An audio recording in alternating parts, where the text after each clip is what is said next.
अभी ईशा को उसके घर ड्रॉप करता है और अपने घर जाता है तो देखता है मिस्टर अभिषेक त्रिपाठी अभी के पापा ड्राइंग रूम में बैठे हैं। अभी जाके उनसे गले मिल लेता है। अभी व्हाट अ सरप्राइज डैड, मुझे कम से कम बता तो देते, मैं रिसीव करने आ जाता। मिस्टर त्रिपाठी कहते हैं अगर मैं पहले ही बता देता तो तुम्हारे चेहरे में ऐसी खुशी कैसे देख पाता मैं। अभी कहता है डैड आपने मॉम को भी नहीं बताया होगा फिर तो। मिस्टर त्रिपाठी कहते हैं हाँ बेटा जी, आखिर हमें भी तो अपनी बेगम को सरप्राइज देना है। अभी कहता है अच्छा डैड आज आप मॉम को कैंडल लाइट डिनर पे ले जाइए। तभी वहाँ डॉक्टर विजया आ जाती हैं। अचानक अभिषेक को देखकर शॉक हो जाती हैं और बोलती हैं आप, और जाके उनके गले लग जाती हैं। अभिषेक भी जी बेगम कहकर उनके माथे को चूम लेते हैं। फिर विजया बोलती है झूठा गुस्सा दिखाते हुए क्या आप भी जवान बेटा सामने खड़ा है और आपको भी इस उम्र में रोमांस सूझ रहा है। बीच में ही अभी बोलता है अरे यार मॉम, क्या आप भी डैड आपको सरप्राइज देने आए हैं और आप उन्हें डांट रही हैं। अभिषेक कहते हैं अरे बेटा हमारी बेगम को तो हक होता है हमें डांटने का। अभी कहता है अच्छा माँ अब मैं समझा, पापा आपको होम मिनिस्टर क्यों कहते हैं। जिनके सामने कमिश्नर साहब भी डांट खाने के बाद भी चुपचाप खड़े हो, ऐसे लोगों को तो मिनिस्टर ही कहेंगे। तभी विजया उसे हल्के से सिर में मारते हुए बोलती है बदमाश हो गए हो तुम आजकल। अभी अपनी बाइक की चाबी लेते हुए घर से बाहर निकलते हुए कहता है हाँ मॉम वो क्या है ना, मैं भी डैड पर गया हूँ। बोलते हुए जल्दी से निकल जाता है। विजया हल्का सा गुस्सा करते हुए अभिषेक की ओर देखते हुए कहती है देखा आपने कितना बिगाड़ दिया इसे। तो अभिषेक मुस्कुराते हुए बोलते हैं क्या करे बेगम, ये हम पे गया है ना पूरा का पूरा। विजया कहती है हाँ हाँ पूरा तो आप पर ही गया है ना। अभिषेक बोलता है बेगम शहजादे की बात छोड़िए, थोड़ा इस बादशाह पे भी तो थोड़ा ध्यान दीजिए। विजया मुस्कुराते हुए जो हुक्म मेरे बादशाह। अभी अपने पापा के आने से बहुत खुश था, लेकिन अचानक उसे जिया की याद आ गई कि कैसे वो वंश का हाथ पकड़ी हुई थी। उसे बुरा तो लगता है लेकिन वो खुद को समझाता है अगर वो वंश का हाथ पकड़ भी लेती है तो क्या हुआ, वो उसका अच्छा फ्रेंड है। मैं भी ना कुछ ज्यादा ही सोचता हूँ, पर मुझे अच्छा नहीं लगता जब कोई तुम्हारे करीब होता है। जो भी हो जिया, मैं तुम्हें बहुत पसंद करता हूँ और ऐसे बिना कुछ कहे हार कैसे मान जाऊं। तुम्हारी आंखों में भी तो मैंने देखा है वो प्यार। वो जिया को कॉल करता है। इधर जिया बहुत गुस्से में होती है और वंश को उसे हॉस्टल छोड़ने बोलती है। और रूही और रौनक कुछ नोट्स बना रहे थे तो रौनक बोलता है कि वो रूही को हॉस्टल छोड़ देगा और वंश और जिया को जाने बोल देता है। जिया हॉस्टल तो पहुंच जाती है लेकिन उसके दिमाग में ईशा और अभी घूम रहे थे। वो अपने आप से बात करने लगती है कि रूही तो बोलती है कि वो मुझसे प्यार करते हैं, पर नहीं, वो तो बस ईशा मैम का हाथ पकड़ लिया और जनाब उन्हें घर ड्रॉप करने चले गए। वो ऐसे ही गुस्से में बड़बड़ाती रहती है और देखती है कि उसके फोन पे अभी का कॉल आता है। वो अभी से गुस्सा तो रहती है पर उसे अभी से बात करने का मन बहुत करता है, तो वो कॉल अटेंड कर लेती है। Hello sir, good evening. अभी कहता है गुड इवनिंग, तुम कहाँ हो अभी। जिया कहती है हॉस्टल में। अभी कहता है अच्छा 10 मिनट में तुम तैयार है ना, मैं हॉस्टल के गेट पे आऊंगा, वहीं मिलूंगा तुमसे। ये सुनते ही जिया बहुत खुश हो जाती है पर दिखाती नहीं और बोलती है अब वो क्यों सर। अभी कहता है तुम सवाल बहुत करती हो यार, अगर नहीं आना तो बोल दो, मैं ईशा के साथ कोई और प्लान बना लेता हूँ। अभी जानबूझकर ऐसा बोलता है क्योंकि उसे जिया का रिएक्शन देखना था। जिया को ये सुनकर बहुत गुस्सा आता है और वो बोलती है जाइए आप ईशा मैम के साथ ही। ये सुन के अभी को हंसी आती है पर वो कंट्रोल करते हुए बोलता है ठीक है जिया, जैसा तुम चाहो। अब तो जिया को और गुस्सा आता है और खुद पे ज्यादा गुस्सा आता है कि उसने कैसे बोल दिया कि ईशा मैम के साथ चले जाओ। वो चुप रहती है। तभी अभी फिर बोलता है अरे कुछ तो बोलो यार, क्यों चुप हो गई। जिया सोचती है अजीब इंसान है, इतना बड़ा गम दे दिया मुझे, मेरी जगह ईशा मैम को ले जा रहे हैं और सुकून से गम मनाने भी नहीं दे रहे हैं। हाय रे मेरी किस्मत। अभी कहता है मैडम तैयार है ना 10 मिनट में, ईशा नहीं आ रही है, अब तुम्हें ही चलना पड़ेगा मेरे साथ। जिया को अब और गुस्सा आता है और वो बोलती है sorry sir, I can't go with you. अभी कहता है मैं पूछ सकता हूँ ऐसा क्यों। जिया कहती है क्योंकि वंश ने अभी जस्ट टेक्स्ट किया है, उसे शॉपिंग में जाना है मेरे साथ। ये सुनकर अभी को भी गुस्सा आता है और वो बोलता है मैं नहीं जानता, तुम 10 मिनट में तैयार रहना, मैं आ रहा हूँ। बोलकर वो कॉल कट कर देता है और 10 मिनट बाद हमारी जिया सिंपल से पिंक कुर्ती और व्हाइट प्लाजो में रेडी रहती है। उसे देखकर हमारे अभी का गुस्सा तो छू मंतर हो जाता है, लेकिन गुस्सा होने का नाटक भी तो करना था जनाब को। खैर, जिया और अभी निकल पड़े अपने अनजान लेकिन खुशनुमा सफर पर। इधर नील भी श्रुति को ड्रॉप कर देता है। श्रुति पूरे रास्ते भर कुछ ना कुछ बोलती रही, लेकिन नील हाँ हाँ में आंसर देता रहा क्योंकि उसके दिमाग में रूही और रौनक चल रहे थे। उसे गुस्सा भी आ रहा था रूही और रौनक को साथ देखकर और खुद पर भी। वो सोच रहा था क्यों मुझे अच्छा नहीं लग रहा तुम्हें रौनक के साथ देखना। ऐसे तो सब लड़कियां अक्सर मुझे देखती हैं, पर मैंने कभी उन्हें ऐसे नहीं देखा। और एक तुम हो जो मेरी तरफ देखती ही नहीं, और मैं तो तुम्हें हर पल देखना चाहता हूँ। श्रुति को ड्रॉप करने के बाद नील अपने घर आ जाता है और सीधे अपने रूम में जाकर औंधे मुंह लेटकर आंख बंद कर लेता है। तभी रिंकी आती है और बोलती है भैया जी यहीं खाना लगा दूं या ड्राइंग रूम में। नील बोलता है मुझे भूख नहीं है रिंकी, तुम जाओ। रिंकी बोलती है पर भैया जी खाना। नील बीच में ही, कैंटीन से खाकर आया हूँ। मॉम, डैड, अम्मा और तुम खा लेना। रिंकी कहती है, हाँ मैडम और साहब ने खा लिया, फिर हॉस्पिटल और ऑफिस चले गए। अम्मा और मैं अभी खाएंगे। नील कहता है, ठीक है तो तुम लोग खा लो। फिर वो रूही और रौनक और अपने बारे में सोचते सोचते सो जाता है। उसकी नींद शाम को 5 बजे खुलती है और उसे पहला ख्याल रूही का आता है। वो उसे कॉल करता है। ईवा और रिया की तो शॉपिंग ही खत्म होने का नाम नहीं ले रही थी। रूही का दिमाग रौनक को पढ़ाने में कम, नील और श्रुति के बारे में सोचने में ज्यादा लग रहा था। शायद इसीलिए उसे कल रात से भूख ही नहीं लग रही और उसने कुछ खाया ही नहीं। रूही कहती है, रौनक चल, आज के लिए बहुत हो गई स्टडी, अब मुझे हॉस्टल ड्रॉप कर दे। रौनक कहता है, चल फिर मैं तुझे छोड़ देता हूँ, तूने कुछ खाया? रूही कहती है, नहीं यार मुझे भूख ही नहीं लग रही। श्रुति और नील को साथ देखकर हमारी रूही की तो भूख ही मर गई थी। अब चल बस मुझे हॉस्टल ड्रॉप कर दे, और हाँ रिया को छोड़ने तू आ जाना, उनकी शॉपिंग ही खत्म होने का नाम नहीं ले रही। रौनक कहता है, जो हुक्म रानी। रूही कहती है, रानी? तभी उसका फोन आता है और वो गुस्से में रिसीव नहीं करती। फिर नील दोबारा फोन करता है और वो उठा लेती है। नील कहता है, कहाँ हो तुम? कॉल क्यों नहीं उठा रही तुम? अरे कुछ बोलो तो। रूही कहती है, सर आप मुझे बोलने का मौका दे तब तो मैं कुछ बोलूंगी। नील कहता है, हाँ तो चलो अब बोल दो। रूही कहती है, मैं कॉलेज कैंपस में ही हूँ, बस हॉस्टल जाने वाली हूँ। नील कहता है, तुम 10 मिनट रुको, मैं आ रहा हूँ तुम्हें लेने। रूही कहती है, अब क्यों सर? नील कहता है, बस तुमसे प्रोजेक्ट बनवाना है। रूही कहती है, मैं नहीं बनाने वाली सर। नील कहता है, सोच लो, फिर मैं तुम्हारी सीनियर मैम सोना को बोलूंगा तुम्हें काम देने के लिए। रूही कहती है, सॉरी सर, मैं आपका प्रोजेक्ट बना लूंगी, पर प्लीज सोनालिका मैम को कुछ मत बोलिएगा। नील कहता है, ठीक है मैं आ रहा हूँ बोलकर कॉल कट कर देता है। रूही रौनक को सब कुछ बताती है और वो बोलता है, मैं सर के आने तक रुक जाता हूँ। और रूही और रौनक नील का वेट करते हैं। रूही देखती है 10 मिनट हो चुके हैं पर नील नहीं आया होता है। वो इधर उधर टहलती रहती है और बड़बड़ाती है, इनको टाइम की कोई वैल्यू ही नहीं है, बस हमें चिल्लाते रहते हैं अकड़ू कहीं के। लेकिन हमें छोड़कर बाकी गर्ल से तो बड़े प्यार से बात करते हैं। तभी अचानक उसके पैर को टक्कर लगती है पत्थर से। वो गिरने ही वाली होती है कि उसे रौनक पकड़ लेता है और बोलता है, तुम संभल के कुछ नहीं कर सकती ना? तभी वहाँ नील पहुंच जाता है और रूही और रौनक को देखकर नील को गुस्सा आ जाता है।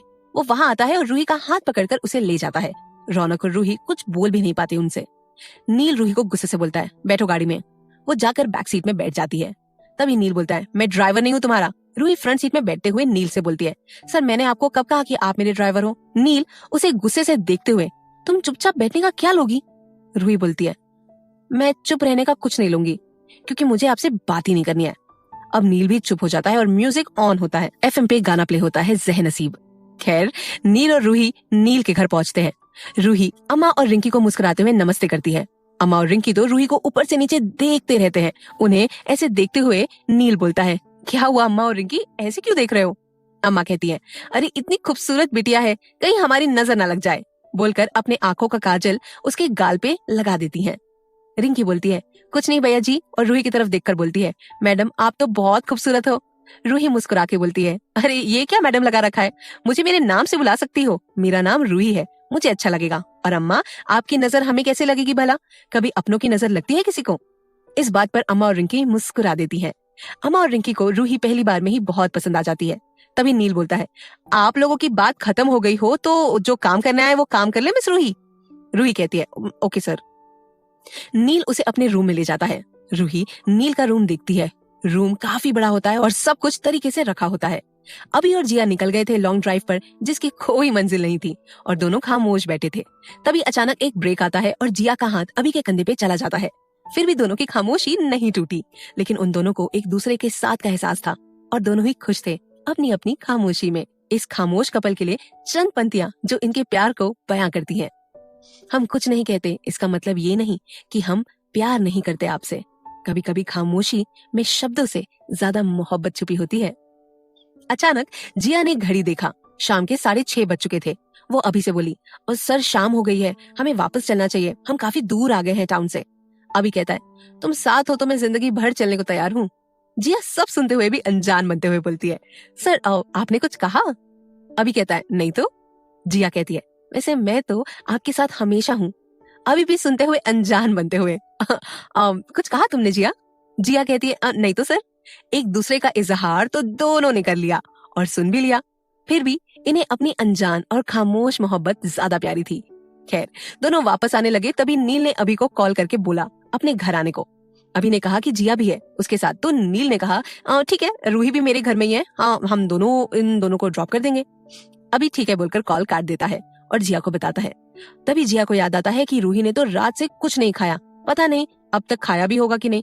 मुझे ही गुस्से में उसकी पेट पूजा करा देनी चाहिए थी। इधर नील लैपटॉप में टाइप कर रहा था और रूही को टॉपिक्स ढूंढने को बोल रहा था। उन दोनों अपने अपने काम के बीच में एक दूसरे को देख लेते छुपी नजरों से। तभी नील रूही को बोलता है, यार मैं तो थक गया, एक काम करोगी, एक कप कॉफी ले आओगी अम्मा से बोलकर। रूही कहती है अब ठीक है, वो किचन चली जाती है।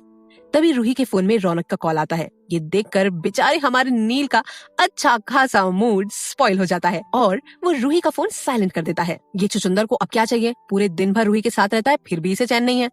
रूही कॉफी लेकर आती है, फिर दोनों करीब 1 घंटे में प्रोजेक्ट फाइनल कर लेते हैं। फिर रूही का ध्यान अपने फोन पे जाता है। वो देखती है कि रौनक, जिया, रिया सबके मिस्ड कॉल होते हैं। वो रौनक को कॉल करने के लिए नील के रूम से बाहर जाती है कि अचानक उसे लगता है कि उसका सर भारी हो रहा है और वो सर पकड़ के सोफे में बैठ जाती है। नील उसे देखकर बोलता है, अब क्या हुआ, तुम ठीक हो ना? रूही फेक हंसी के साथ, yes sir, I am absolutely fine, अब बस थोड़ी सी थक गई हूँ ना, इसलिए सोफे में बैठ गई। नील थोड़ी चिंता और शक की नजरों से देखते हुए, श्योर ना? रूही कहती है, हाँ सर, अब क्या उर्दू में बोलूं? तभी रौनक का कॉल दोबारा आता है और रूही उसे बात करने टेरेस पे चली जाती है। अब नील का दिमाग और खराब हो जाता है। मेरे सामने बात नहीं कर सकती क्या? मैं कौन सा उसे खा जाऊंगा, या ऐसी क्या बात करनी है कि सीधा ऊपर चली गई? फिर खुद ही बड़बड़ाता रहता है और कहता है, वैसे मुझे क्या, मुझे कोई फर्क नहीं पड़ता। सोचकर नील किचन की साइड आ जाता है। किचन आके वो देखता है तो रूही रिंकी और अम्मा का खाना बनाने में हेल्प कर रही होती है और तीनों आपस में बात करने में मशगूल होते हैं। नील तो बस किचन की डोर पे टिक कर रूही को देख रहा होता है। तभी कॉल बेल बजती है। नील डोर ओपन करता है तो जिया और अभी आते हैं। उन्हें देखकर नील अभी के कान में बोलता है, क्या भाई बिना बताए ही डेट पे चले गए?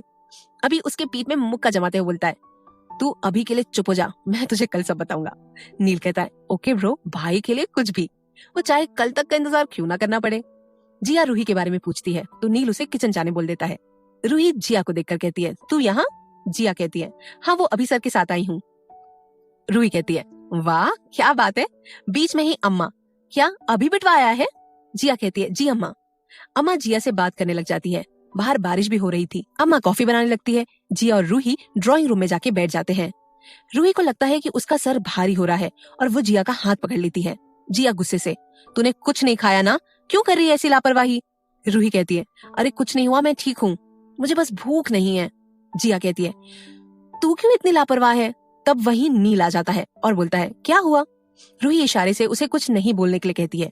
जिया बोलती है, कुछ नहीं सर। फिर चारों ड्राइंग रूम में बैठे होते हैं। तभी कॉल बेल बजती है और रिंकी डोर ओपन करती है।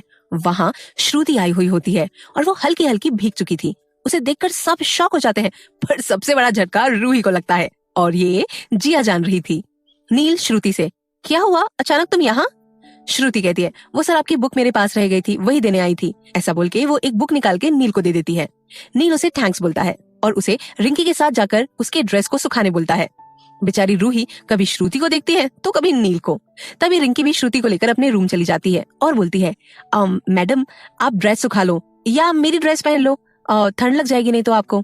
ये सुनते ही श्रुति गुस्से से बोलती है, अपनी औकात में रहो, मैं तुम जैसी नौकरानी की ड्रेस कभी नहीं पहन सकती। इतना सुनते ही रिंकी के आंखों में आंसू आ जाते हैं और वो वहां से किचन चली जाती है। श्रुति भी अपना ड्रेस सुखाकर आ जाती है और बोलती है, आई नीड अ कॉफी। तो रूही बोलती है, कोई नहीं मैं लेकर आती हूँ, और जाने लगती है। तभी उसे फिर से चक्कर आने लगता है, सब कुछ धुंधला दिखाई देने लगता है और वो टेबल से टकरा जाती है और गिरने वाली होती है कि नील उसे संभाल लेता है। रूही का सर नील के शोल्डर पे आ जाता है। नील कहता है, यार रूही तुम देख के नहीं चल सकती हो क्या? अभी मैं नहीं संभालता तो गिर जाती तुम। लेकिन रूही कुछ नहीं बोलती। जी और अभी भी उन दोनों के पास आ जाते हैं। रूही के कुछ नहीं बोलने पर नील उसके सर अपने शोल्डर से हटाता है तो देखता है वो बेहोश हो चुकी थी। नील एक पल तो रूही की हालत देखकर घबरा जाता है, लेकिन फिर उसे गोद से उठाकर अपने कमरे में ले जाता है और जिया और अभी भी उसके पीछे पीछे रूम आ जाते हैं। जिया बोलती है, कल रात से इसने कुछ खाया नहीं, इसलिए ये सब हो गया होगा। मैं भी बेवकूफ हूँ, मुझे ही जोर जबरदस्ती से इसे कुछ खिला देना चाहिए था। तभी वहाँ लतिका आ जाती है। उसे रिंकी और अम्मा ने सब बता दिया होता है और वो पूछती है, क्या हुआ इसे? जिया सब बताती है उन्हें और नील बोलता है, भूख लगने की वजह से आई थिंक शुगर लो हो गया था, इससे चक्कर आ गया था मॉम, मैंने चेक कर लिया है। तभी लतिका बोलती है, फिर तो थोड़ी देर में होश आ जाना चाहिए। इधर ड्राइंग रूम में श्रुति अकेले बैठी होती है। उसे नील का रूही के लिए केयर करना देखकर अच्छा नहीं लग रहा था। रिंकी उसे देखकर बड़बड़ा रही थी, हे भगवान जी, आपने रूही जी के साथ ऐसा क्यों किया? इस चुड़ैल की तबीयत खराब कर देते। फिर वो भी रूही को देखने चली जाती है। रूही को होश आता है और वो देखती है लतिका, जिया, अभी, नील, रिंकी, अम्मा सब उसके अगल बगल बैठे हैं परेशान से। वो उठने की कोशिश करती है लेकिन उठ नहीं पाती। लतिका बोलती है, अरे बेटा तुम आराम से लेटे रहो, सर दर्द हो रहा है ना? रूही हाँ में सर हिलाती है। लतिका रिंकी को कुछ खाना लाने के लिए कहती है। जिया रूही को बोलती है, तू ठीक है ना? तूने तो डरा ही दिया था। रूही बोलती है, हाँ हाँ मैं ठीक हूँ, पर मैं तो ड्राइंग रूम में थी, यहाँ कैसे आ गई? अब तक नील जो चुपचाप रूही को देख रहा था, उसकी नाराजगी, गुस्से के सब्र का बांध टूट गया और वो बोलता है, ये क्या है? खाना ना खाने का बॉन्ड साइन किया है तुमने? नीचे तुम्हें चक्कर आ गया था, बेहोश हो गई थी तुम, और कुछ पूछना है? नील का ऐसा बिहेवियर देखकर सब चौंक जाते हैं। रूही तो चुपचाप नई में सिर हिला देती है। तो लतिका नील को डांटती है और बोलती है, वो बेचारी की तबीयत खराब है और ऊपर से तुम उसे चिल्ला रहे हो। नील कुछ नहीं बोलता। लतिका बड़े प्यार से बोलती है, बताओ बेटा तुमने कुछ क्यों नहीं खाया? रूही सोचने लगती है कि कैसे बताऊं इन्हें कि नील सर और श्रुति के बारे में सोच सोच कर मुझे भूख ही नहीं लग रही। तभी उसे नील की आवाज सुनाई देती है, अब बताओ भी क्यों नहीं खाया तुमने, या फिर अनशन के साथ मौन व्रत भी रख लिया तुमने? रूही बोलती है, वो एक्चुअली आंटी हॉस्टल में ना कद्दू की सब्जी बनी थी, मुझे बिल्कुल पसंद नहीं, इसलिए मैंने नहीं खाया। रूही इतने क्यूट फेस के साथ बोलती है कि सबके चेहरे पे स्माइल आ जाती है और हमारे अकड़ू नील को अपना गुस्सा छोड़ना पड़ता है और वो भी मुस्कुराने लगता है और सोचता है, पागल है बिल्कुल बच्चों की तरह, पर क्यूट भी तो है।